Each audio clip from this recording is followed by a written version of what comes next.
parti. Alors on a tous en tête l'envolée du cours de l'or après la crise de 2008, or qui était présenté comme la valeur refuge ultime dans une économie mondialisée alors en pleine turbulence. Alors cette envolée du cours de l'or, c'est un peu plus ancien, ça date du tout début des années 2000, avec une once qui passe de 400 $ à plus de 2000 l'été 2020.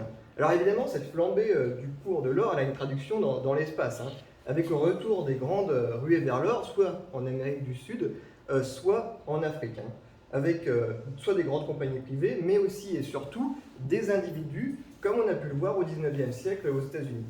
Alors, dans ma thèse, je m'intéresse à l'Afrique subsaharienne, et plus particulièrement donc, au Kenya, avec un terrain qui est dans la région des Grands Lacs, non loin du lac Victoria.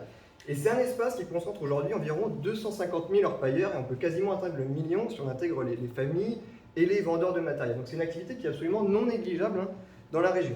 Ce qui est intéressant aussi au Kenya, c'est qu'en parallèle, on observe une logique de formalisation des activités extractives de la part de l'État kényan depuis 2010, avec un nouveau code minier et une réforme de la Constitution.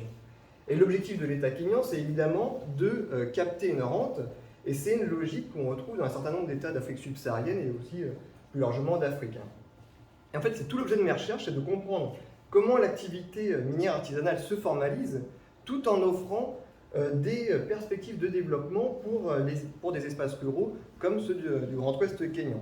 Et en fait, c'est un des problèmes majeurs de l'activité minière artisanale et plus largement des activités liées aux ressources extractives, c'est que les effets négatifs sur un territoire sont rarement compensés par un développement de ce dernier.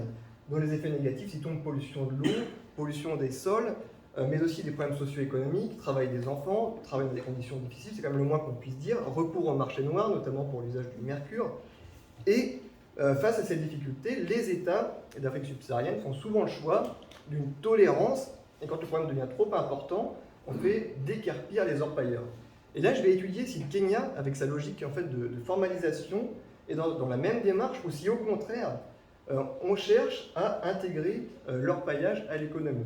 Et pour ce faire, je vais commencer donc par travailler avec les orpailleurs, voir comment s'il y a une complémentarité avec les autres activités, comme l'agriculture, mais aussi les synergies entre les différents acteurs, notamment les vendeurs de matériel qui peuvent participer au développement, mais aussi les autorités locales et toutes les autorités à toutes les échelles pour voir si dans le contexte de décentralisation que j'ai abordé, on peut avoir une synergie et donc un développement. Voilà le travail en cours pour les 3 prochaines années.